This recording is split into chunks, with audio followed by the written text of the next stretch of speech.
again on June 26th, and you've heard us talk a lot about ultra early seeding, that type of practice with spring wheat. But interestingly, as you may or may know, we've done a lot of work with winter wheat. And an emerging issue or question during the drought years was, I can't get in at the recommended time for winter wheat. And so what risk am I imposing on myself if I wait until the rains come in the fall? And so then you think about that and try and think about how you could design a project around that. And so what we've done is we've created what we're calling ultra late seeding in this project. And so what it is, it's winter growth habits of a conventional variety like cold front here.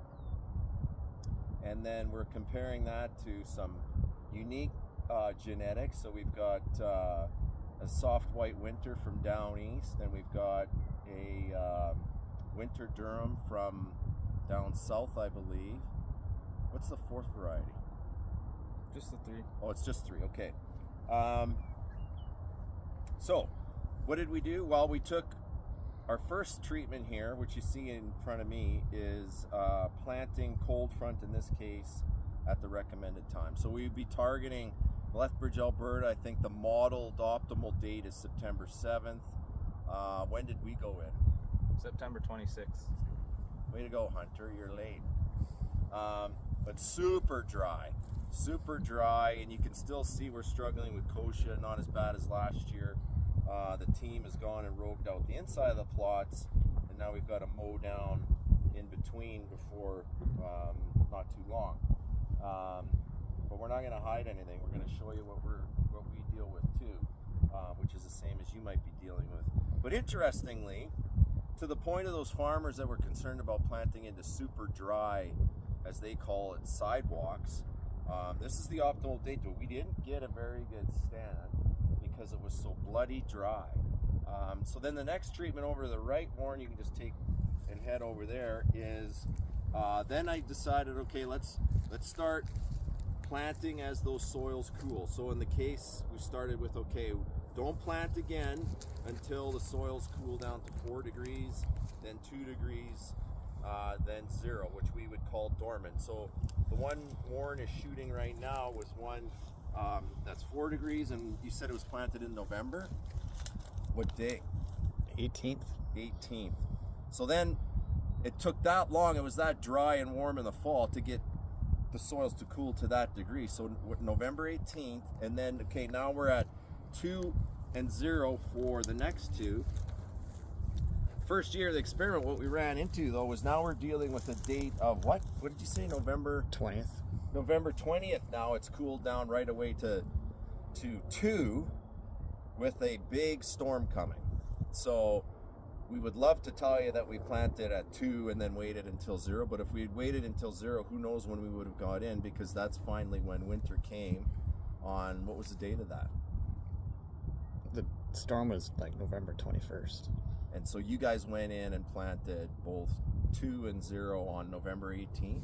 20th, sorry. So, I mean, if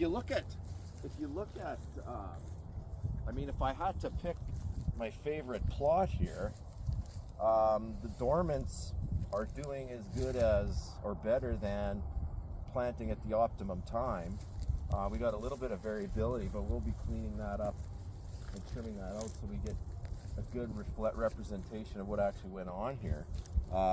So anyway, that's the experiment. This is cold front, and then the next variety over, Hunter, this is that ice field or whatever, Mountain View from Ontario.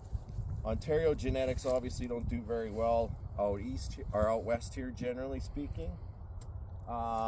It's the same though. This is on the optimum date. Okay, and then 4 degrees, and then 2 and 0. So if I had to pick my favorite with this one, it wouldn't be 2 and 0 necessarily, although that one doesn't look too bad. This one's doing better on the first day, our optimum day. But anyway, we'll see what happens. And then lastly, kind of a cool genetics as well. I mean, interestingly enough, with even Mountain View, is that we didn't suffer really too much winter kill, either planting at the right time or planting dormant. So that's kind of interesting. We'll see how it fares. And then here's winter gold, right? Okay, so a winter durum. I believe this one's from down in the States somewhere. I forget off the top of my head. Again, it would have poor winter hardiness for a Western Canadian environment. But, I mean, it's not doing too bad. So this was the optimal date.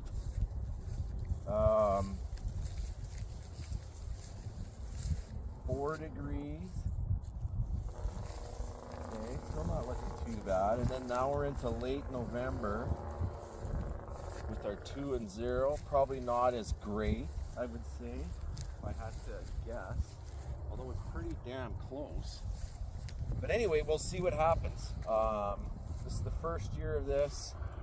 It's a bit of an orphan study right now because I don't have any funding, so I'm robbing Peter to pay Paul to get this done. But I think there's a big enough knowledge gap there that it justifies those resources. So we'll keep you posted on this one.